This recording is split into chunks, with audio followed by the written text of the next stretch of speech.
Hi, everybody. Thanks for coming. It's great, if slightly spooky, to be here. We're giving a panel on exactly the same venue as we were exactly a year ago, but it's very nice to be here and not to be with the same COVID restrictions as last year. My name is Daniel Howden. I'm the co-founder and director of Lighthouse Reports. We're an independent investigative newsroom working with media from around the world. And today we're going to be talking to you about a story that Lighthouse led, but we're going to be talking about a lot more than that one story. We're hoping to demystify a little bit the reporting on algorithms and how they're deployed in the public sector. It's a fascinating but frankly complex area of reporting, and I'm hoping that today, by talking about this story and hearing from the people who put it together and helped to support it into existence, that we can give people here some ideas on how to go and do some of this reporting themselves. And let me introduce the rest of the panel.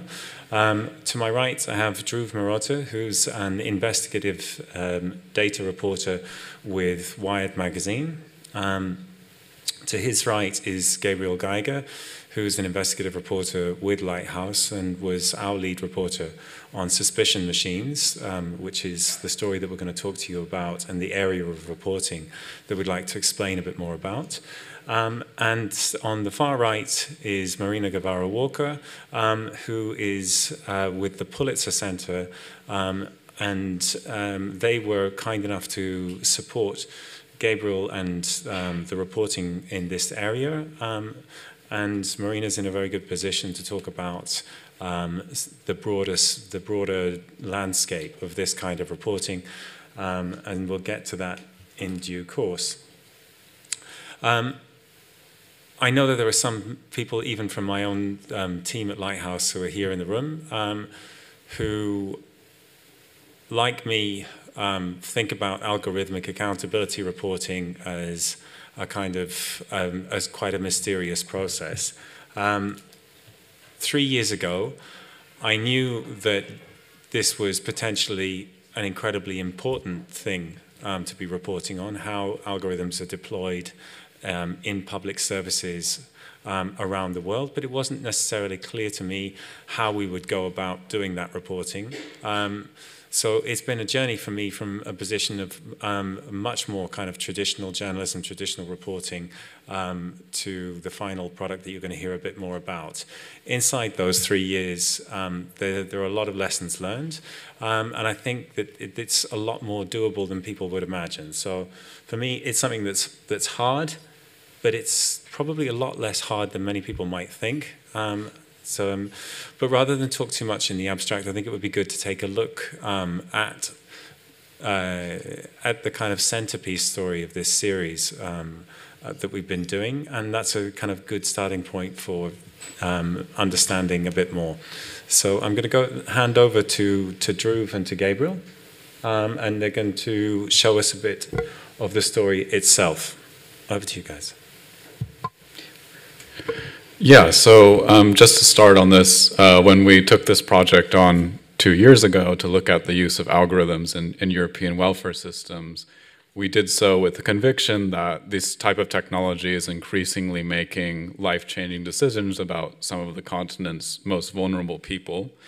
These tools are often pitched as more fair, more objective way of allocating public resources, but the people who deploy them, the companies that build them, don't offer any avenue for public watchdogs to actually scrutinize those claims. And one of the things we wanted to do when we started this out was obtain access to at least one of these algorithms and run an experiment on it and test it, which is something that hasn't been done really before in journalism. So we sent requests out to cities all over Europe using freedom of information laws, asking for access to algorithms that they use to flag people for potential fraud investigations. And the results were pretty piecemeal, but one city, Rotterdam, did, after a 1.5-year-long battle, give us access to their algorithm. And it's interesting politically because Rotterdam is the welfare capital of the Netherlands and has taken a quite punitive approach to welfare fraud. It carries out more investigations than any other city in the Netherlands on its welfare population. But in 2017, the people who were selected for these investigations changed. The city started using an algorithm built by the multinational Accenture to rank everyone in the city on a list based on risk of welfare fraud. And in order to assign people these risk scores, they used an algorithm that used 315 variables per person. And these variables included everything from people's demographic characteristics, their age, their gender, the language they speak, where they live, their proficiency in Dutch, to their relationships. How many past unmarried partners have they had? What was the length of their last romantic relationship? To social workers' subjective comments and assessments about them. How are they dressing today? Do they seem motivated? And all of those put together creates this risk score. And officials had a very clear pitch about what this system was. They said it wasn't biased and it never discriminated. And when we had access to this algorithm, we wanted to design an experiment to test those claims and see if they were true. And I'll let Dhruv take over and tell you a bit about what we found. Yeah, so, simply put, what we found is that the algorithm discriminates largely based on gender and ethnicity. And we got to these findings by recreating and testing the actual model file that Gabriel was describing. This took a lot of data analysis and engineering, but the goal of the story from like an editorial perspective was to take this really complicated finding and algorithm, right, and present these findings in a compelling way that wasn't particularly technical, right, because the findings themselves are discrimination as we all can understand it, So it was a massive team effort, and I'm going to kind of scroll through the piece so you can get a sense of what we did, but it involved like a dozen people, I think, who really had their hands on this. The byline is sort of a small army. But it sort of shows you what you can do in a dream scenario where you actually have this transparency from Rotterdam as well as buy-in from a publication like Wired, who actually allocated quite a few resources to this. So let me walk you through the story a bit here. So it starts with, so there, as Gabriel might have mentioned, there's 30,000 welfare recipients in the Netherlands. And we start by kind of showing how how an individual's risk ranking might increase based on attributes like being young, being female, having children, until you hit sort of this threshold where you could be flagged for a fraud investigation. Then we sort of go through what we found, right? And sort of the TLDR here, right, is that there are certain variables and characteristics that have a sort of dramatic impact on a risk score in a positive or negative direction. So the way that we try to frame these findings, I think, it was sort of an editorial choice that we made, where we have hypothetical welfare recipients. So we sort of introduce these characters early on as Sarah and Yusuf. The left hand tells their story in prose, right? Imagine Sarah, hypothetical mother of 2 children, recently broke up with her partner, one of her sons is ill. And as we go through sort of Sarah's life, on the right-hand side, we show how the algorithm sort of flattens Sarah's experience into data points that the algorithm can then crunch. And we want to kind of juxtapose, right, like the complexity of an individual welfare recipient's life to what the actual algorithm evaluates. So we go through that with Sarah and Yusuf here. Similar thing, right? Yusuf is a fictional migrant from Iraq who came to the Netherlands. And we came up with these archetypes for characters based on the analysis we did, where we figured out, what are the salient variables that determine a risk score, right? And how do those variables interact with each other to, move someone into the threshold where they're going to be investigated for fraud. So this is Yusuf, and the way that we we settled on how to describe the process of how you move into a fraud investigation is we think about it from the perspective of an average welfare recipient. And how many of the attributes do we need to change for an average welfare recipient to make them look more like Sarah or Yusuf? How many attributes does it take for them to actually be flagged? So, for example, if you change Sarah's gender to a woman, that increases her kind of ranking in the list 4,542 spots. Same thing if she has 2 children, she moves up another 2,100 spaces. Another 3,000 spots because she's single. And these are all, findings that we came up with through our analysis, of course, but, we use this rhetorical device to actually make the outputs of the algorithm a bit more concrete. We do the same thing for Yusuf here. I think I can skip through this. Then we move on to, basically we wanted to open up the algorithm and look under the hood and see how this works. And the sort of simplest building block of this algorithm is a decision tree. It's basically like Rotterdam's algorithm is made up of 500 of these decision trees, and they categorize individuals based on a series of yes or no questions like this. At each question, you sort of travel down the decision tree until the algorithm will produce a score, right? So if you're female, yes, do you have children? Yes, do you live in more than 6 addresses? All this works together to produce a score. So that's what that looks like. And the final thing there's two more things I wanted to mention.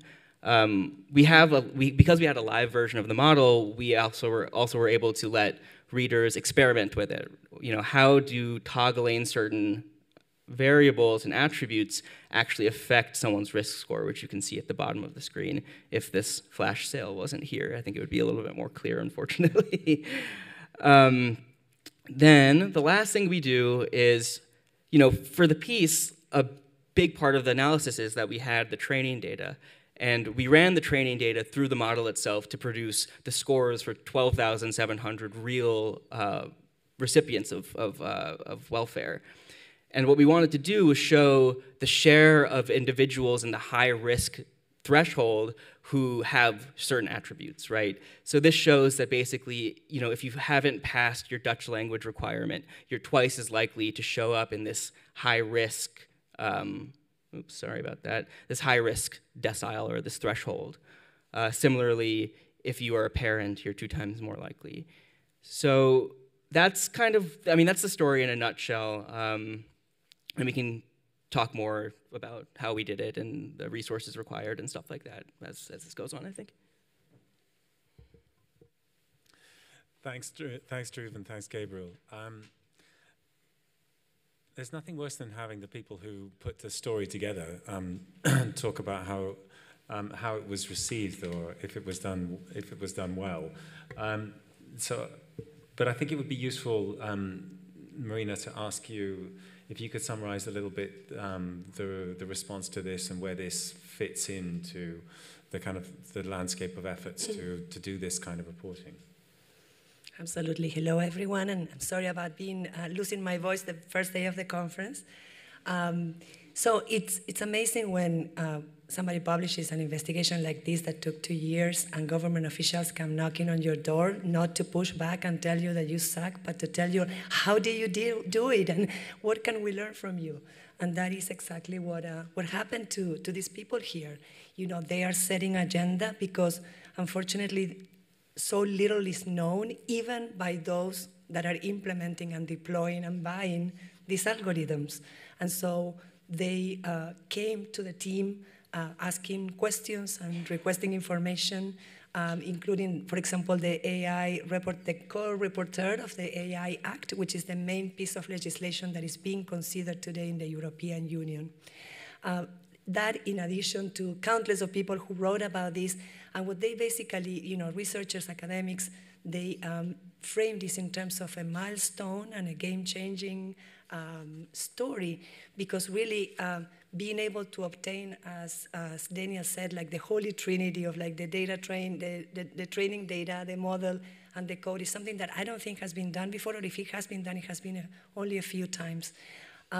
Now, what we need to do is to demystify how that happens, and also that that's not the only way that we go about AI reporting. So don't worry, I probably will never be able to get the Holy Trinity, or maybe we can, because now there's a precedent that these people have set in courts.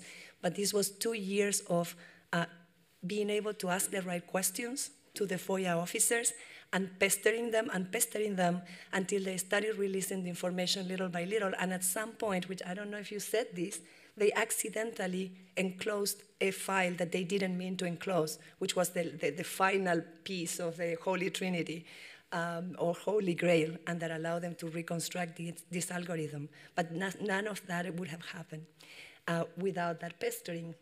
For me, working with and being able to support Gabriel has been an amazing experience, and seeing him throughout last year talking to us about the different approaches, like saying, okay, now I'm going to be the nice guy to these FOIA officers, I'm going to use all the charm, and then a few weeks later, it's time to deploy the mean guy and the you don't mess with me persona. And that's how you do this reporting. But not only that, I also want to highlight the storytelling that you were able to see a little bit now with Dhruv, how fantastic is investigative reporting, but it's explanatory, and we need to explain the hell out of this story because nobody understands it, and so we need to make it as simple as possible, and in this case, creating this archetype, these two personas, Maria and Yusuf, and being able to basically have people understand what a decision-making tree algorithm is without even telling them that you're talking about an algorithm, just walking them through the inner workings of how these systems work and select and classify people and discriminate. So that is fantastic. Kudos to Wired and all. Another thing that I would highlight is the cross-border approach. They didn't do this in isolation. This is not something that is just happening in the Netherlands. It's happening in all countries around the world.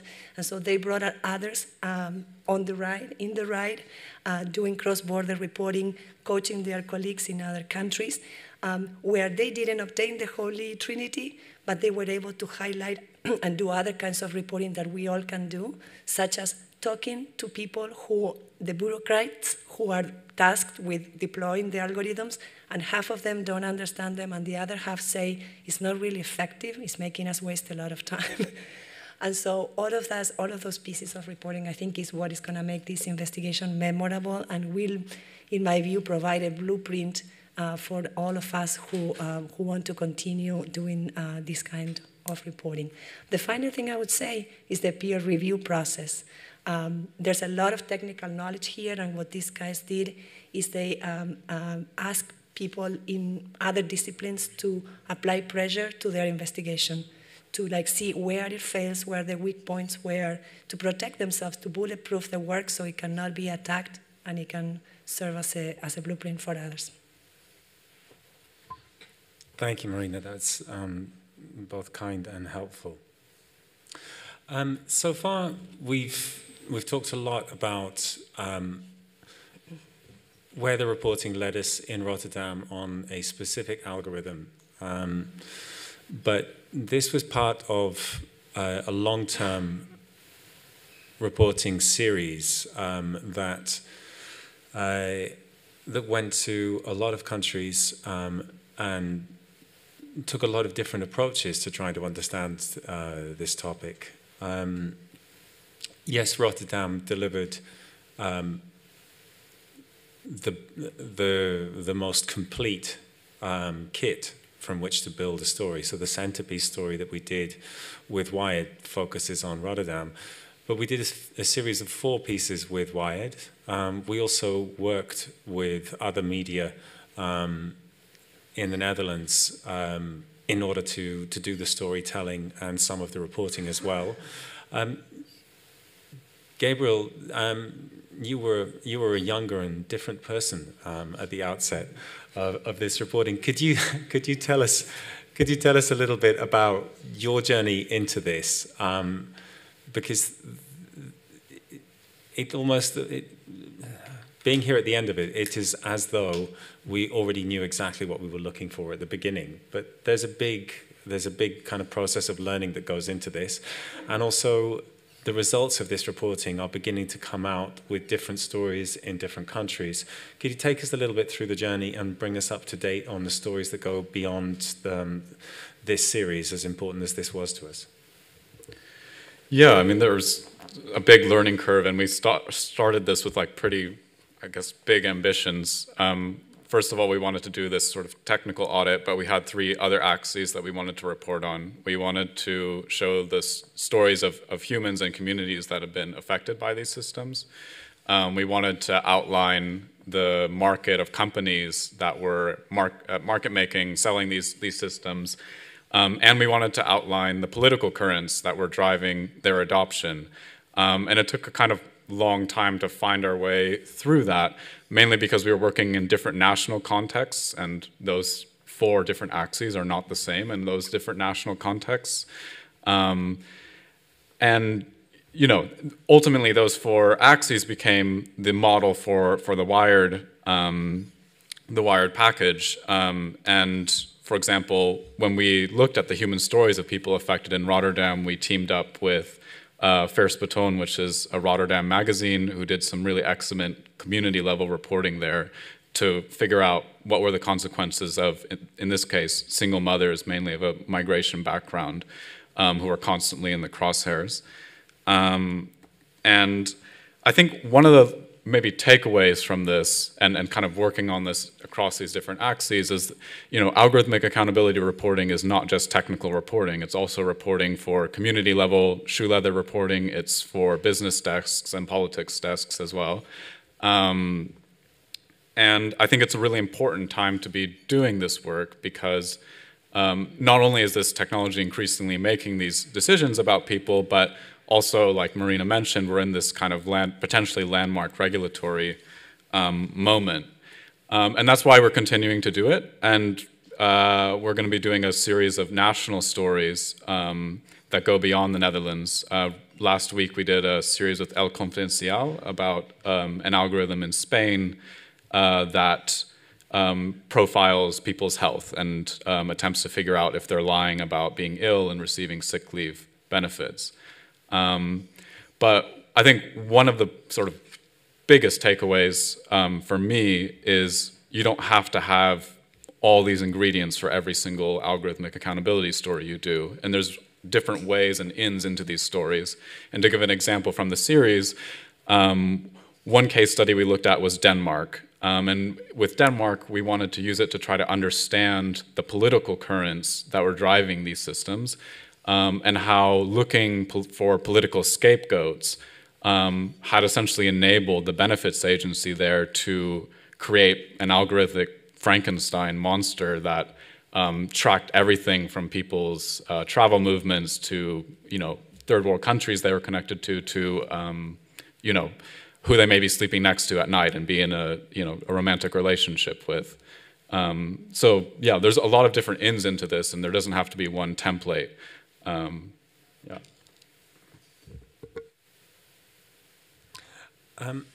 Thanks, Gabriel. And there's a few other things there that we can unpack.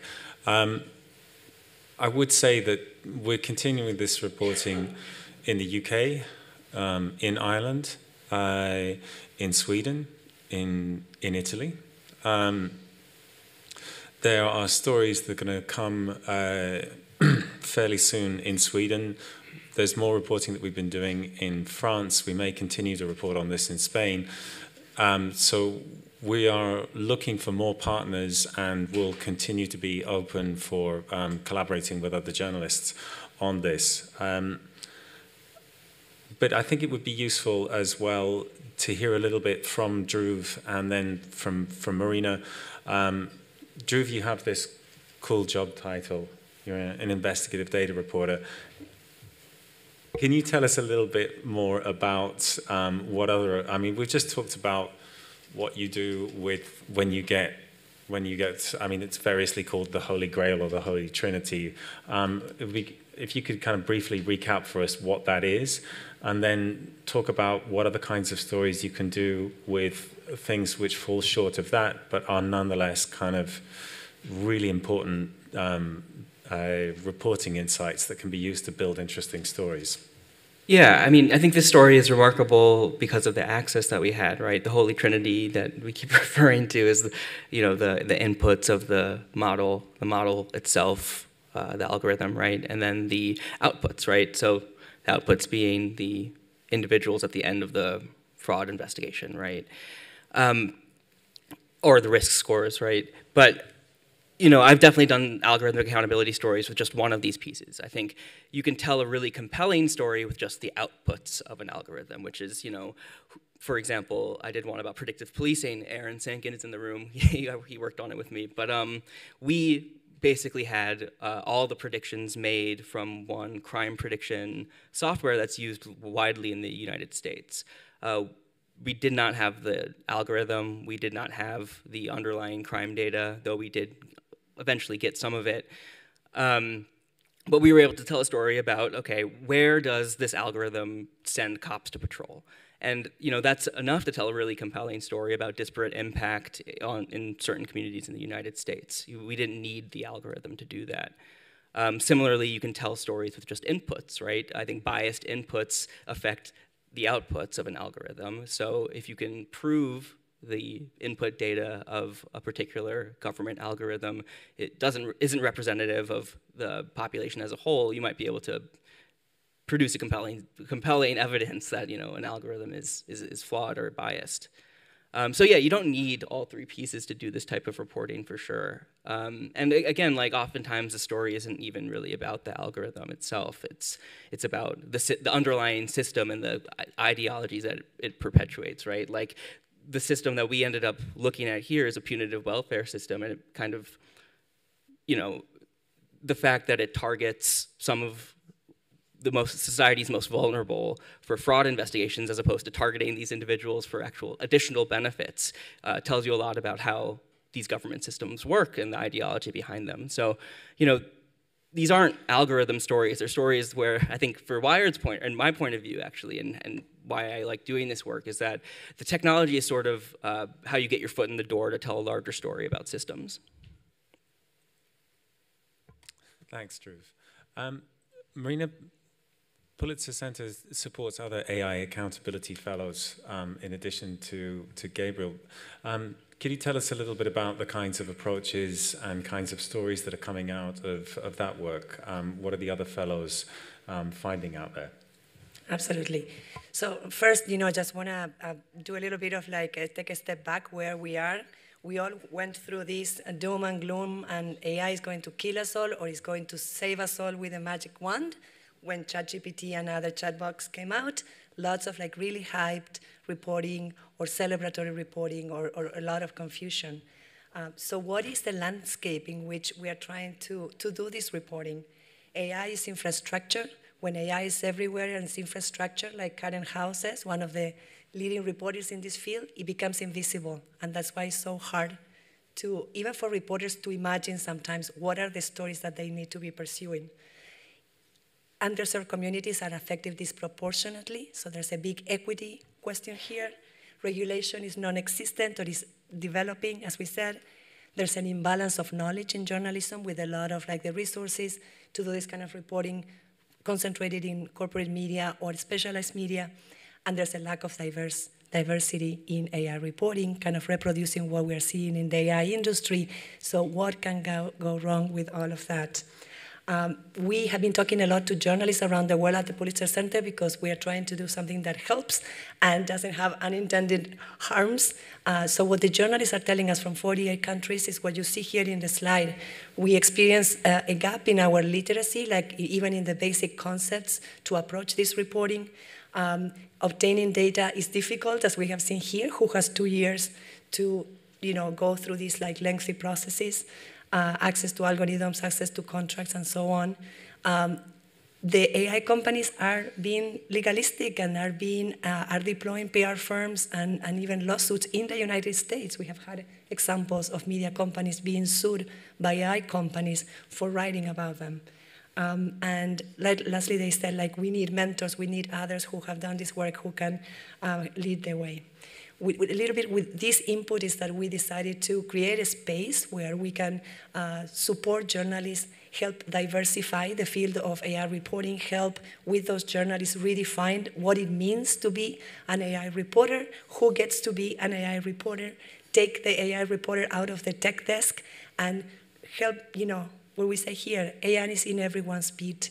If you're covering farms, if you're covering farms or businesses or medical issues or the criminal justice system, you have your work cut out for you, because all of those fields are being completely turned upside down by automated systems. There are humans that are being replaced by these systems, and these systems are being deployed most of the times without major testing or without really knowing the context in which the systems are being applied.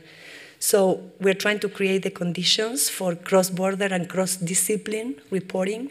Yes, we don't need to know to be technologists, but we need to know how to associate with ourselves with those who have that specialized knowledge, so we can, again, bulletproof our reporting.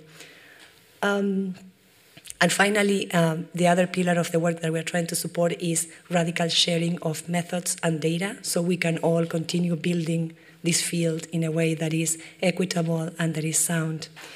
Some examples, we created a fellowship, and Gabriel, as I said, was part of this fellowship. Here are some of the fellows at work, just learning together, dissecting their stories, and trying to find commonalities among the reporting they were doing in 10 different countries. So examples of approaches, I mentioned Karen Howe before. She's been doing this work longer than most. She came to us with an idea of investigating AI colonialism, how AI is in some ways reproducing the old colonial order. Initially, Karen was going to do this story by herself in 5 different countries. And very soon she realized that she was going to be much better served working with local reporting partners in all of those countries, using the well-established cross-border collaborative methodology.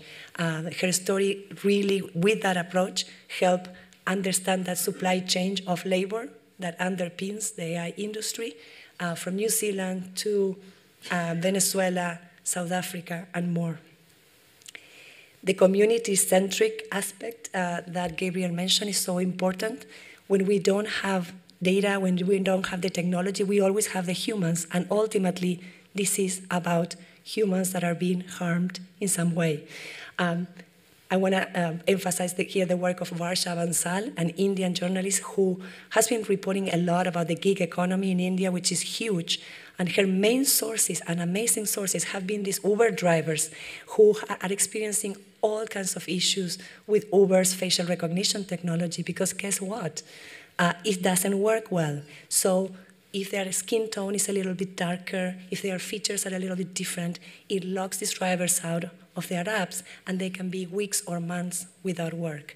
At some point, she was so successful in developing the sources that she created a survey, because so many Uber drivers wanted to talk to her. The survey went viral, and she went from having no data to having a full data set based on this survey to go on. And another, just quickly, that I wanted to highlight is LAM 2EVO's investigation into citizen neighbors, these applications where people are going into panics, like neighbors are talking to one another about things that they suspect are happening. There's a lot of social panic that is being fueled with these apps. And that's what LAM was focusing on. But then she started talking to the Asian American community. She's also Asian American. And what she discovered by being really connected to this community, is that they said, guess what? We actually, in this moment in the US, where the Asian American communities experience a lot of hate and physical attacks in the street, we feel safe using this app. It gives us a sense of community. It alerts us about things that are going on. So I remember Lam calling me and saying, I think I lost the story. There's no story here. And I said, I think you got a better story. This is a complex story. This is not about evil technology and victims. This is about all the complexities that happens when technologies are deployed in complex and diverse communities. So she ended up going with that, and her work has been really amazing. And finally, when you can't get the data, maybe you can get the communications. And this was the case, the communications between the companies trying to sell the data and the officials trying to acquire it. Ari Sen, also from the network, was investigating Social Sentinel, an application that supposedly prevents self-injury and suicide in colleges.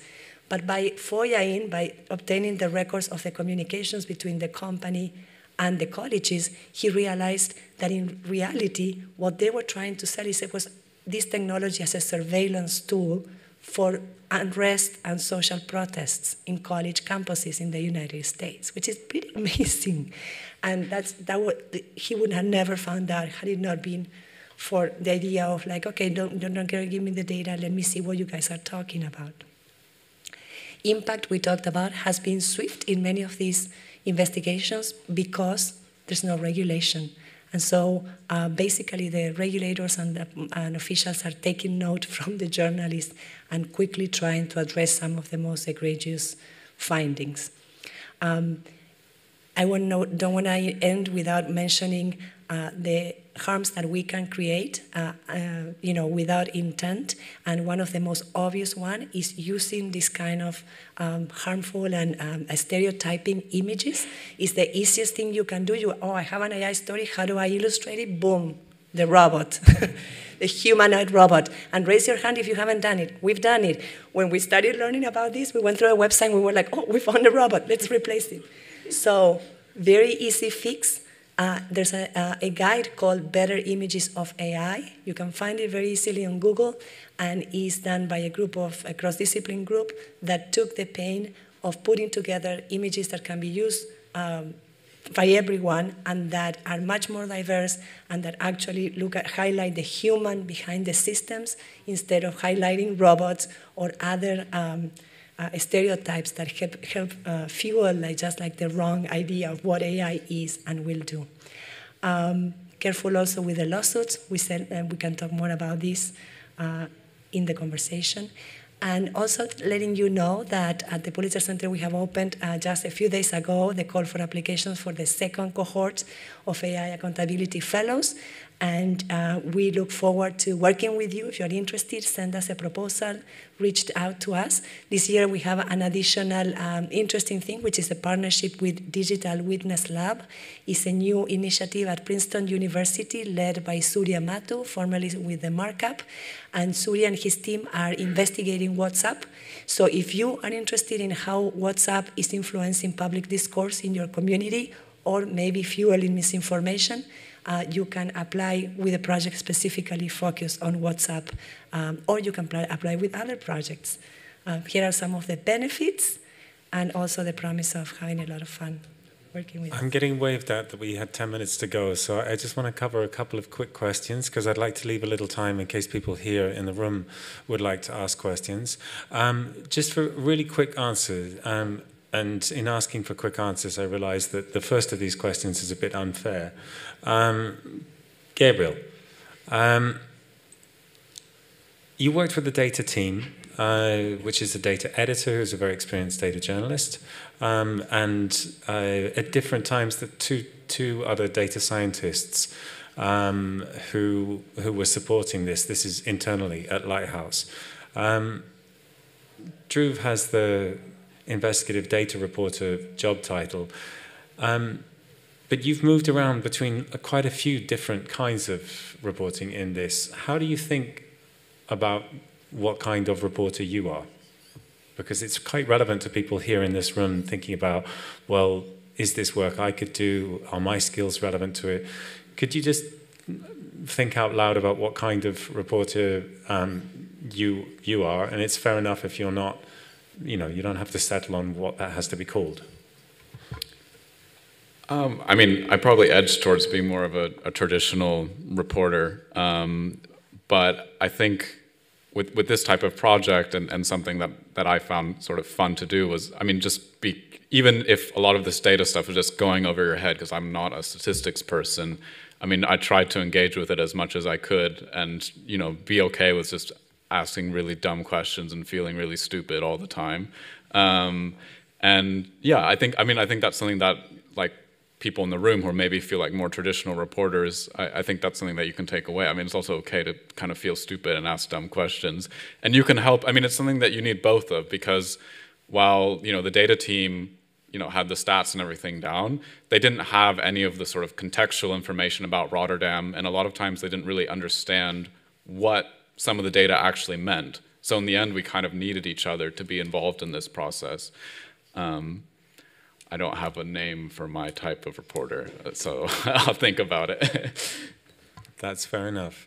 And Dhruv, there is a bit of skepticism among editors I know about whether these kind of, you know, when you say 2 years and big teams and all of this stuff, and you can be thinking, well, is this worth it? I mean, obviously, it's not about producing one story, but can you tell us a little bit about how this story went from Wyatt's perspective? And then we're going to move to questions from the floor. Yeah, Wired has never done anything like this, to be quite honest. We've never done an algorithmic investigation of this magnitude. And I think the best indicator for how it did is that people have been revisiting the story a lot, and people spend a lot of time on the page, right? It means that basically they're spending the time to read it, and then they're going back and they're playing with the toggles and trying to understand it. You know, people have clicked. We published with this story a pretty detailed methodology of how we actually did it. We see that people are clicking through to that. But in general, I think the story did quite well. And when you look at, I think the most sort of heartening thing I see when I look at internal Wired stats, which is like something I do for my own job security. I tend to do that just to see how my own stories do. But something that I see that really heartens me is that you know, I see a lot of universities including it in their syllabus. So while, like, you know, maybe this didn't get many, many millions of reads or something like that, it seems that, you know, with this story, we've paved a way for a model for other types of algorithmic accountability reporting. And I think that's super useful and really valuable. Thanks. Does anybody have any questions for the panel? Do we have a microphone? There's questions over there. And if you could just briefly say who you are at the beginning of the question, please.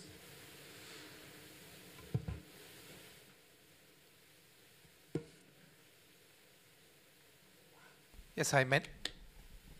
Works? 1, 2. It works? Yeah. Okay. Thomas Midrin, I'm a colleague from Swiss Television. I followed. I was based in Brussels. The Rotterdam story and the problems with the Dutch social security.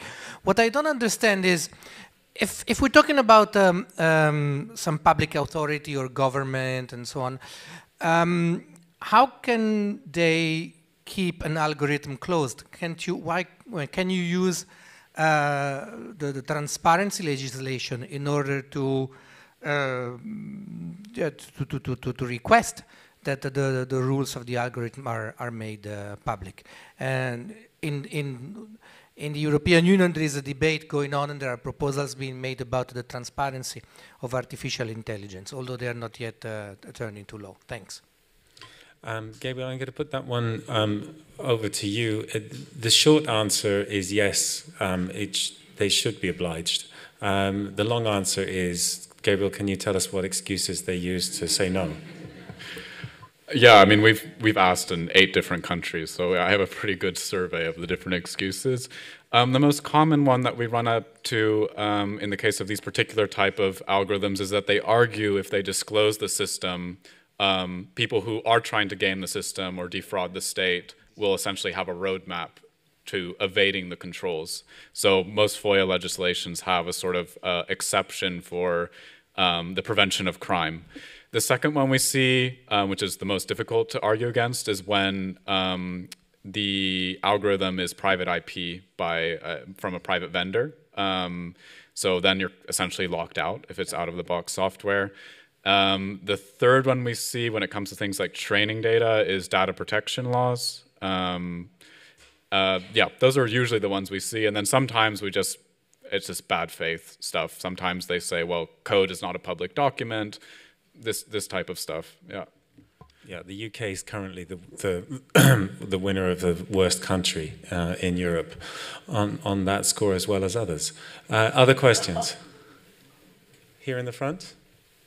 Sorry, the microphone landed with the gentleman with a beard back there. I've already got the microphone here. Is it working?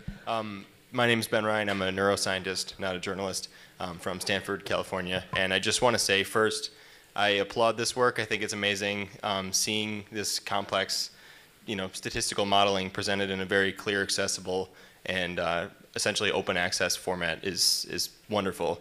So I just want to ask the panelists to kind of opine on the idea of, or my question, which is, do you think this type of data-driven reporting should become more ubiquitous, and this is should become more pervasive, or is this a niche thing? Because for me, I see something like this, and I find it very compelling. So my thought is, my question is, do you feel the same way, or am I just a scientist? Dhruv, should you be more ubiquitous? Yes, I think this reporting is super necessary and it should be more ubiquitous. I think we've talked a bit about sort of the difficulties here of doing a really technical and rigorous analysis, but to do this type of work, you can also work with experts, with statisticians. You don't have to do this all alone, but short answer is yes, I also find it fascinating, and I hope to see much more of this analysis. And of course, the Markup, if you don't know them, is a newsroom that sort of does this regularly, and they produce reproducible findings and for all of their investigations into algorithms. Can I add just a quick question? Somebody said that every reporter should be a climate change reporter, given what climate change means to humanity. I believe that every reporter should be an algorithmic accountability reporting, which doesn't mean to be a technician or a technologist, but just understanding how the system works and how harms happens in all bits. So how do we start? We start with our own bit. What happens in the area that I am an expert? How are algorithms influencing this area of reporting?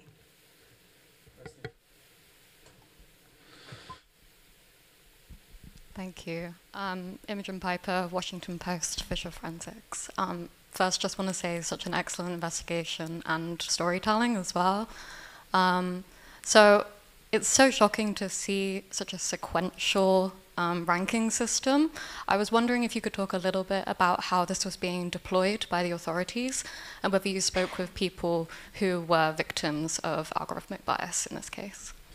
Gabriel, over to you, and do mention, this is a safe space, we can also mention a few things that we're seeing outside of Rotterdam. I don't want this conversation to focus purely on Rotterdam, and I think we should at least take 2 seconds to celebrate Rotterdam for making the disclosure that it did as well. Yeah, so essentially every year they ranked everyone on this list, and they picked the top roughly 1,000 every year for these investigations. And essentially during these investigations, if they find any sort of minor infraction of the rules, you can have your benefits, and the rules are quite complex, you can have your benefits chopped for months or, entirely, which obviously for people on benefits can have life-changing implications. And with Wired and Fierce Baton, we tell some of the stories of people who experience that. In more extreme cases, it can also mean fraud investigators raiding your house at 5 a.m., like one woman we spoke to, and searching through your laundry and counting your toothbrushes. So it's an incredibly punitive process. Maybe one last question, the lady here in the front. Okay, well, in that case, I'm going to say thank you to the panel. Do come and visit lighthousereports.com, where we have detailed explanations about the investigations we do, or listen to the Backlight podcast that we produce, where we interview the reporters behind these kinds of investigations, and reach out to us. We are open to work with people from all sorts of different media or different reporters. So yeah, do get in touch. But thanks everyone for coming along, and thanks again to the panel.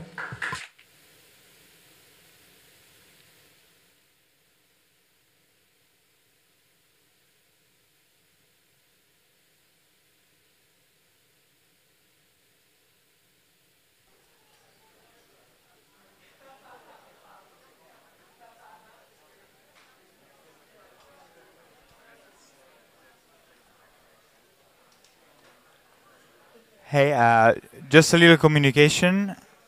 I just wanted to ask you to leave quickly the room.